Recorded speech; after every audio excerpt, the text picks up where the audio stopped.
Welcome. Welcome to the celebrated Nightly News of Calaveras County. And today is Monday, and I'm Sarah. And I'm John. And we've had an interesting weekend. It's been a mixed bag. It is. It's one of those weekends where it's not quite full-blown summer around here yet, but it's still a busy weekend. It's warm, and there were a lot of things to do this weekend, and it was just a really busy weekend. It was. There were lots of people out there and lots of cars out there, and everybody was out enjoying the sunshine. Yes, they were. And we'll start off with a sad story. This is a release from the Sheriff's Department this afternoon. Is a 9-year-old girl drowned over the weekend in New Hogan Reservoir.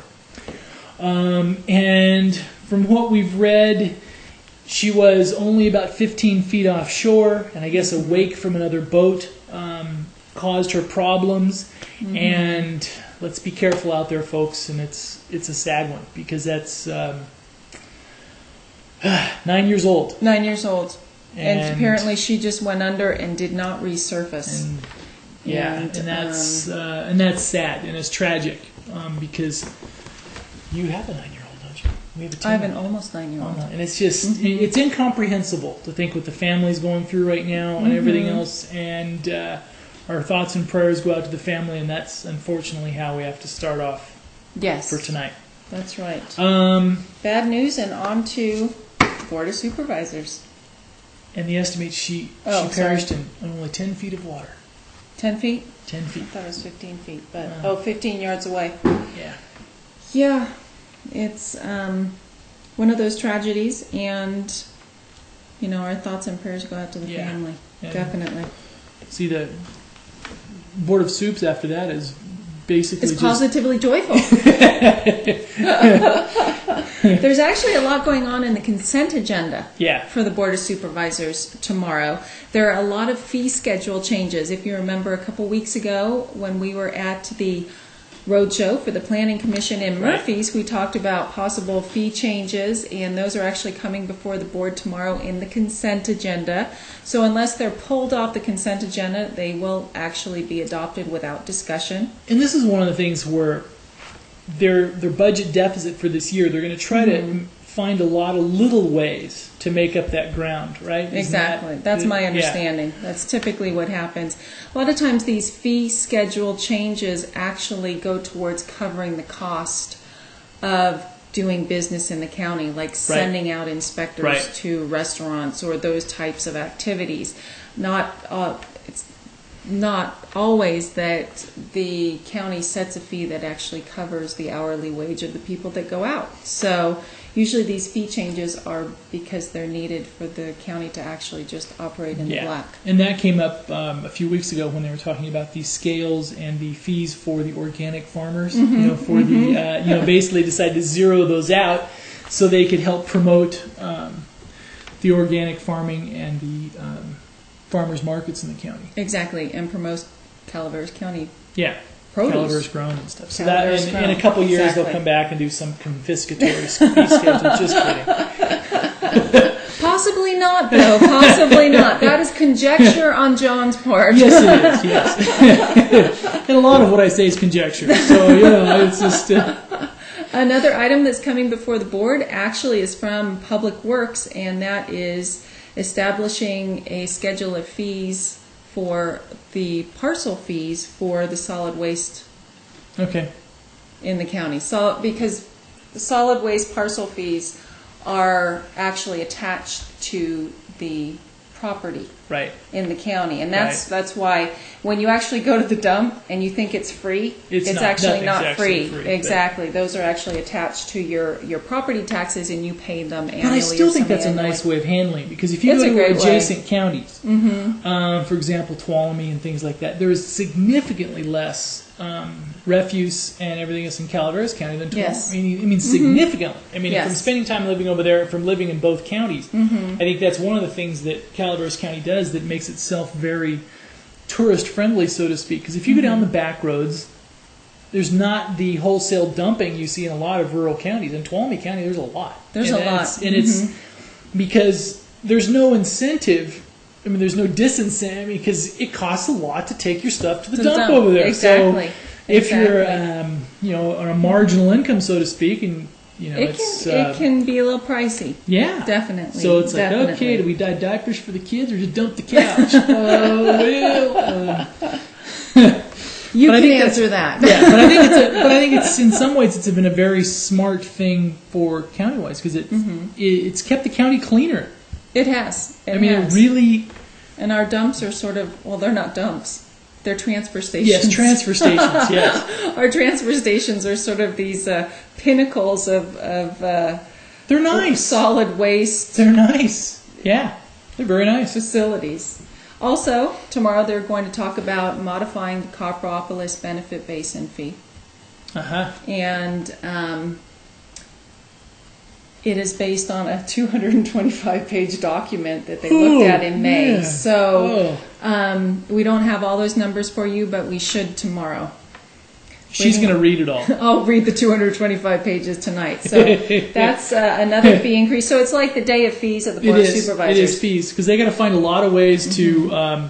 because from talking to some realtors and stuff in the area, the real estate market is... in the development market is a little depressed right now. It's soft, slow. So I think they got to find ways of making that up. So, also some good news though. We do have county departments who are constantly trying to get grant money. Right. And another consent agenda item is actually from CalWorks and Human Services. And what they will be looking at is approving a potential partnership with the California Social Work Education Center and the New York Academy of Medicine to submit a grant fund from the Robert Wood Johnson Foundation. And this foundation is actually very interesting. What they do is they provide grant monies. I've driven by the headquarters of the foundation. Have you? Yes, I have. That's very cool. But what they do is not that he would really yeah, care. exactly. He was like, "What's that?" But what they do is they somewhere provide in New Jersey. Yeah, they provide help to educate people who are already in the medical field. Okay. And to advance their careers, so that people ultimately have better health care. Very nice. So it's very nice. And actually, if they get that grant, it is a substantial amount. Let me tell you how much it is. It's $437,000, $750 for three years. So that would definitely help the CalWorks program. Oh, very nice. For their workforce program. Oh, yeah. Work-based learning for quality care. So I thought that was a very cool thing. And nice. Our county departments are very good about going out and uncovering grant money. Yeah. I'll tell you that much. We need it. Yeah. And also, I guess, moving to kind of a fun little piece, the Santa Clara Vanguard. So if you've driven down Murphy's Grade Road or through Angels Camp this last week, you've probably heard the sound of distant drums, and sometimes not distant drums at all. So they were right there, right next to the and this is this is their 40th year. This is a Santa Clara-based performing organization, and they put on a concert.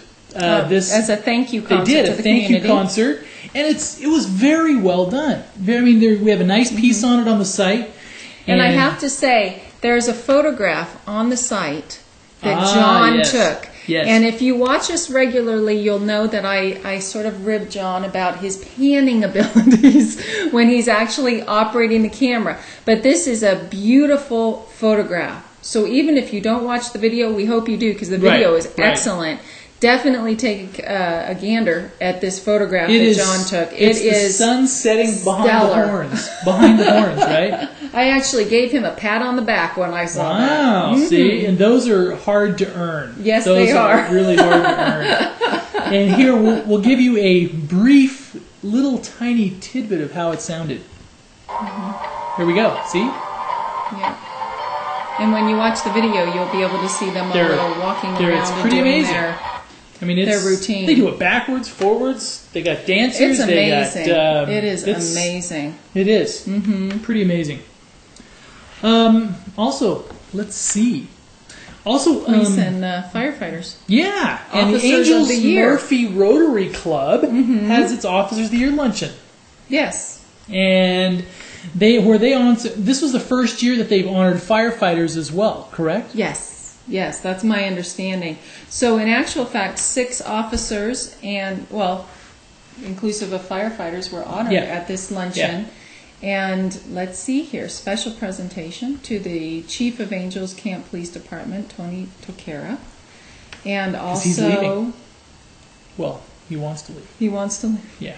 They're not letting him, huh? Well, no, I mean, I think he's announced that they need to look for his replacement. His replacement. Yeah. He's been there a few years.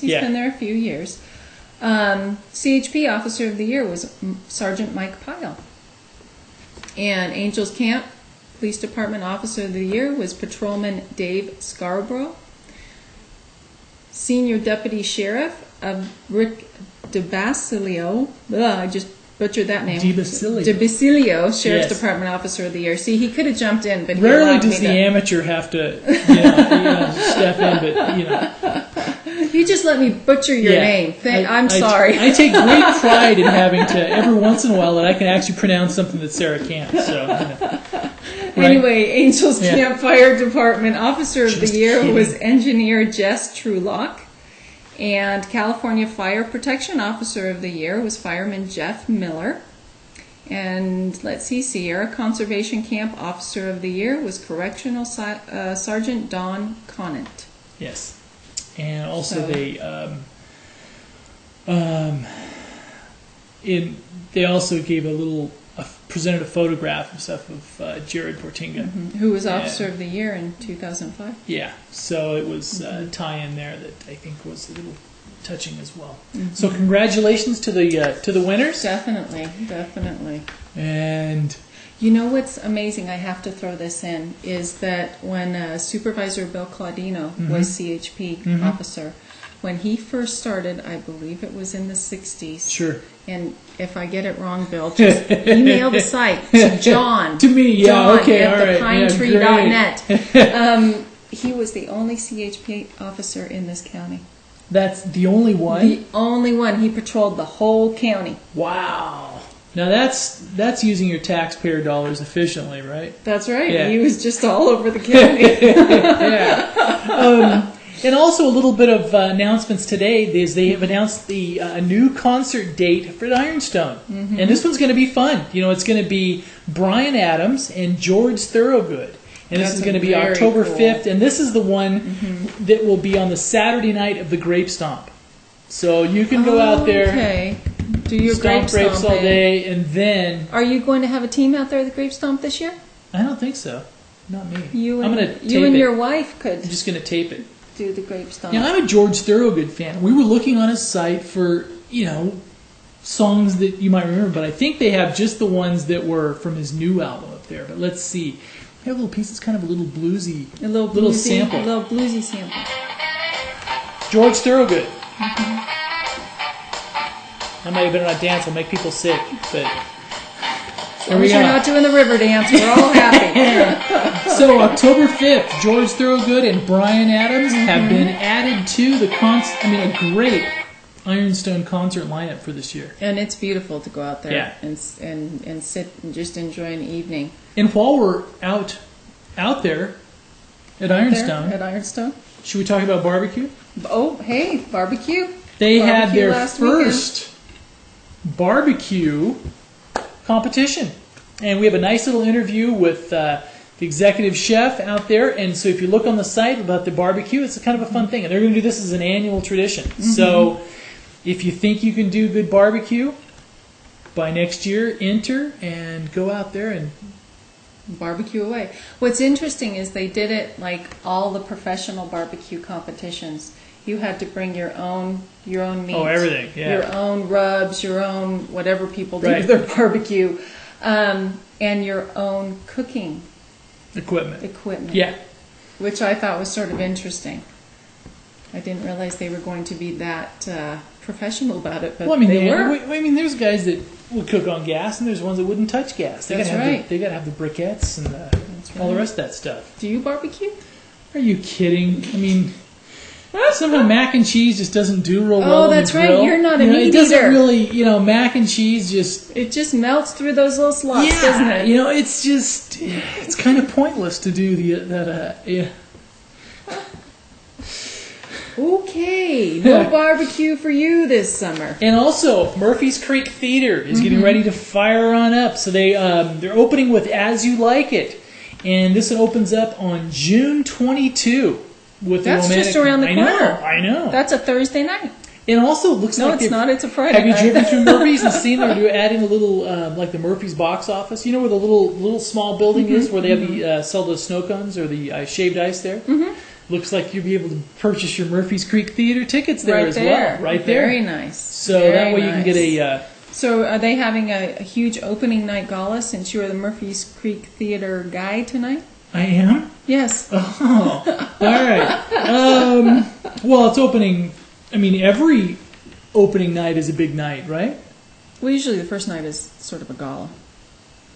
In theater world. Okay. Maybe so not. I would have to wear pants? Let's hope so. If you're not, I'm not going. As opposed to shorts. Okay. Maybe as kilt. opposed Maybe to... you're Scottish and I didn't know. Yes. Okay. All right. Yeah. That was really scary. She took that wrong. Yes.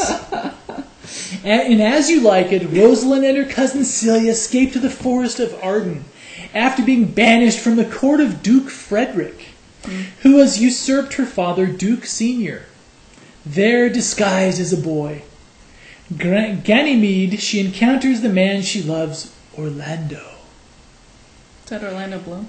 I don't think so. And proceeds to too. teach him how to properly woo a woman.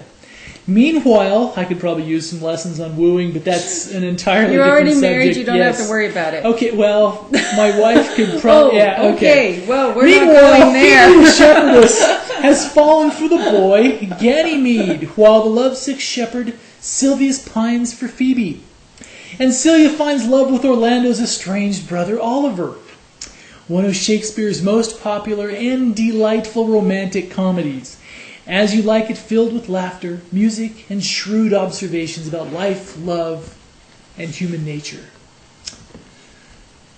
Well, there's something to go see. There you go. All right, June 22. And the price of tickets? It is, well, it's certainly It's less actually than a what great it's worth. deal. Yeah. It's a great deal. And you can get $15 each. You can get season tickets $20. as well. Adult ticket prices are $18 in advance, $20 at the door Thursdays and on Thursdays, and $20 in advance and $22 at the door on Fridays and Saturdays. Groups of 10 or more attending a single performance are $15 each. Okay. And to order, call 728-8422 and buy your tickets. And tell them you heard us on the Pine Tree. That's right. Yeah. You tell them. Because they'll charge you double. Because if you say that you heard it on the Pine... Yeah. They really won't. No, they won't. Actually. Yeah. I doubt you get a discount, but, you know. Yeah, but, you know, you can tell them you heard it about it here. Also, the Starbucks. Yeah. Did you want to go into that one? I didn't know if you were going to talk... No, we're not Disneyland. into Disneyland. Okay, all right. She's got a Disneyland piece. Okay. Also, I think this was one of the last fundraisers for Jared Portinga and his family. And this one was in front of Starbucks. They really rolled out the red carpet. They had karaoke, live music, bake sales, hot dogs.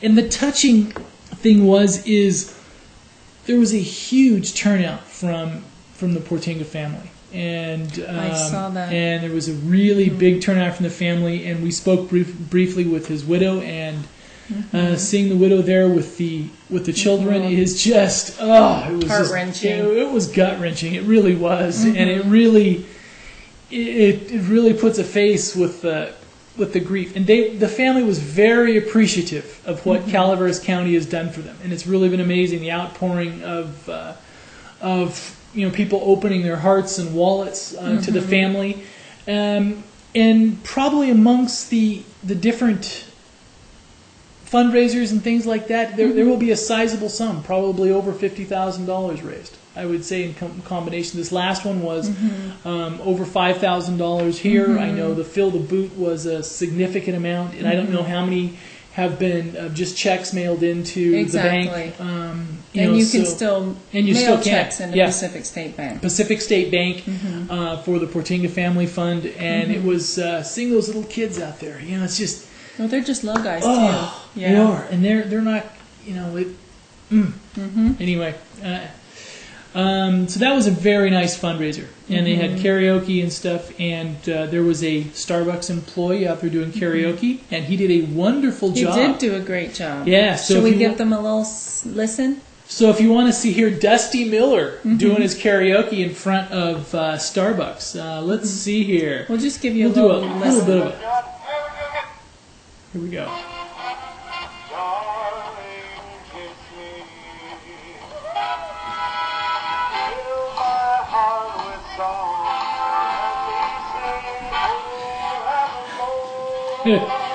Dusty does a very nice job. Yes, he has a beautiful voice. Yeah, he really does. And you can listen to the whole song. The whole thing. The whole song. And we did lots of panning in this clip. We did a slow panning. I hope it was very slow panning. So during the song, we gave you a little 360 view of all the goings on there. It's very, very well done. And thanks to all the people who volunteered, because you notice in most things, there's always this group of like 15 or 20 people that seem to be behind all of them. The benevolent acts of all the time. County. Yeah, they're at the Murphy's Christmas dinner. They're at the coat donation. That's pretty amazing. They're at the food bank. They are basically everywhere. Yeah. And it is an amazing thing, and they raise a lot of money for the charities in this county. And Disneyland now, right? There you go. I can talk about Disneyland. For those of you who frequent Disneyland like I do, Disneyland is the happiest place on earth. It is. And have noticed that the submarine ride has been gone for quite a few years with nothing in its place. Right. So Nemo's open? Finding Nemo open today. Today. First submarine voyage for the Finding Nemo ride was today. Wow. Which is awesome. Very nice. So, that should be fun. It should be. It should be, if you like water. If you like water. Well, even if you don't, they're not going to get you that Even if you don't, wet. they're not going to drown you, right? They're not going to drown you in that.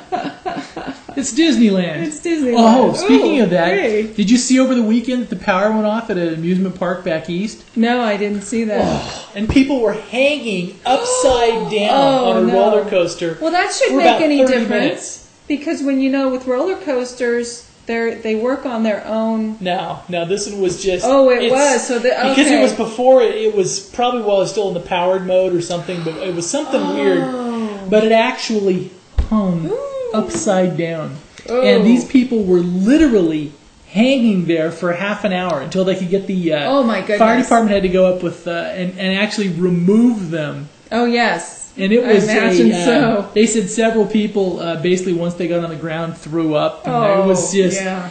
Can you imagine? They literally were hanging there for half an hour. Half an hour. I can't even imagine that. And that just is a really odd thing because most roller coasters, once they're out of that shooting them out part of it, we saw a picture on it online. And they were literally. They go on their own, typically on their own power. Yes. Which is like, exactly. Which is why you have the long drops. Atypical. Ooh, yes. And it was very. I imagine it was a little dicey. Yeah, it was. Because I don't think people are intended to be hung upside down for half an hour. No, I don't think so. No. Yeah, probably some really red-faced people. Sounds like a little torture treatment. Yeah. Yeah. I mean, is there anything else in the national news you want to cover? No, it's just Nemo. A couple little highlighting things, the kind of funny stuff here. Let's see.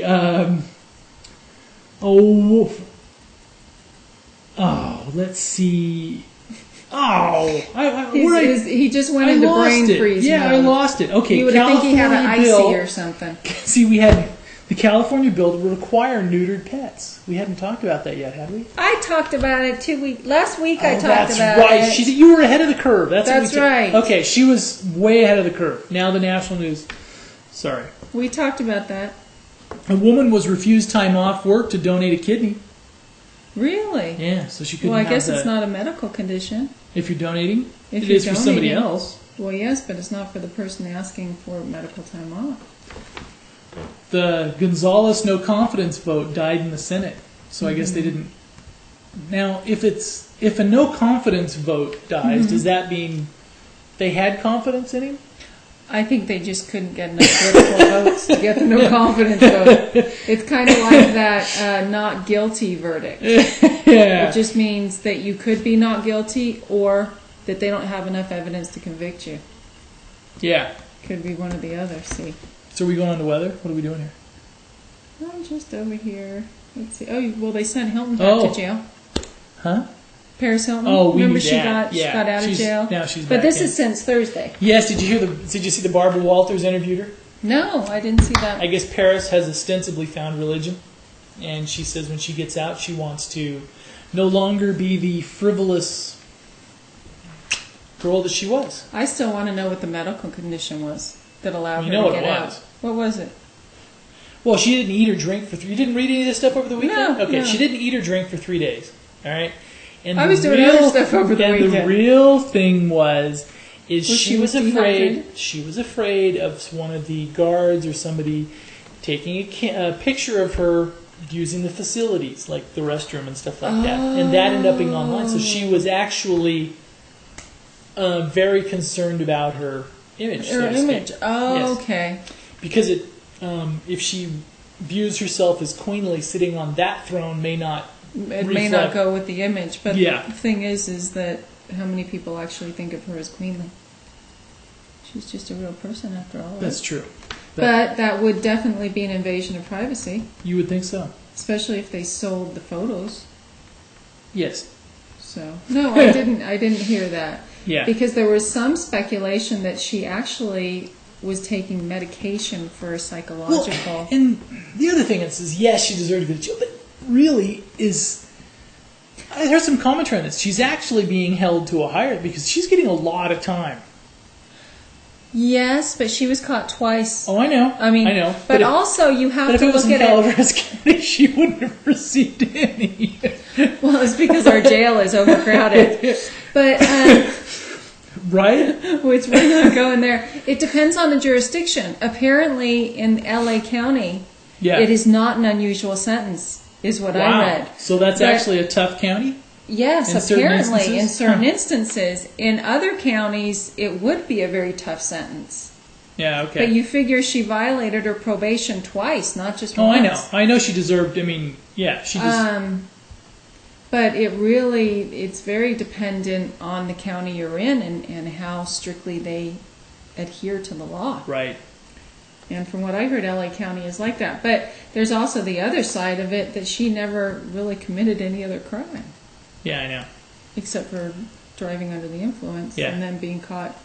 Well, some people think that her day-to-day behavior is criminal. That's... if you see an interview with her or actually see long footage of her on the red carpet, she's very good at knowing which is her best side to turn to the camera. There you go. And that's what she's very good at, quite frankly. And then there's those of us that don't have a best side. So you just look at it for both sides. There we go. All right. Arnold weather. Tonight, low of 56. Tomorrow, high of 87. Low of 63 tomorrow night, and it's warming up. On Wednesday night, Wednesday, high of 88. Wednesday night, low of 64. And on Thursday, a high of 91. That's in Arnold. Arnold. A high of 89 on Friday, so we get a little bit of a cool down before the weekend. But summer is here. Definitely. Bear Valley.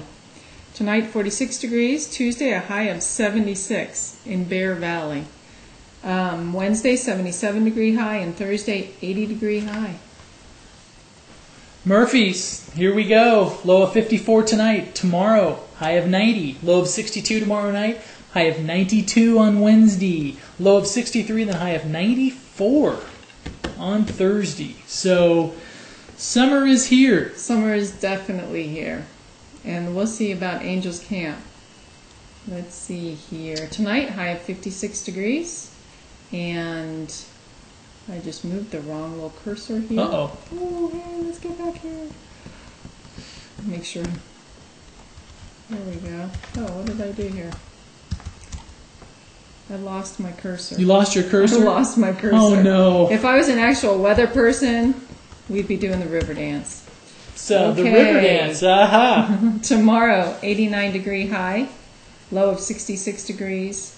And Wednesday, 92-degree high, and Thursday, a high of 93 degrees. So it's actually warmer in Murphy's again, huh? Yes, that happens quite frequently. Like a degree, huh? Mm-hmm. But also this time of year, this is the nice thing about being up here is this time of year you can get any weather you like.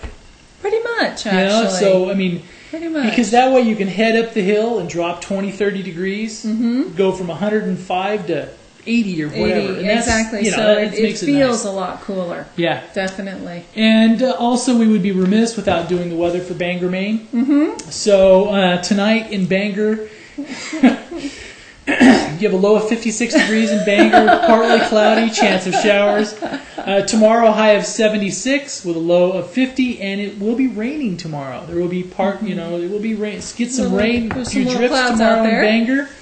On Wednesday, a high of 71, a low of 48, and partly cloudy on Wednesday. Yep. So if you're in Bangor, Maine, tomorrow is not a good day to go fishing unless you really wear your slickers. But on Wednesday, it looks like a really nice day to go set the lobster pots. Yes. Right? Right. So there you go, because you need to set those lobster pots so you can ship the lobster somewhere else. Yes. We like it on ice. Yes. Thank you for joining us. Thank you. Good night. And we'll see you again tomorrow night. Good night.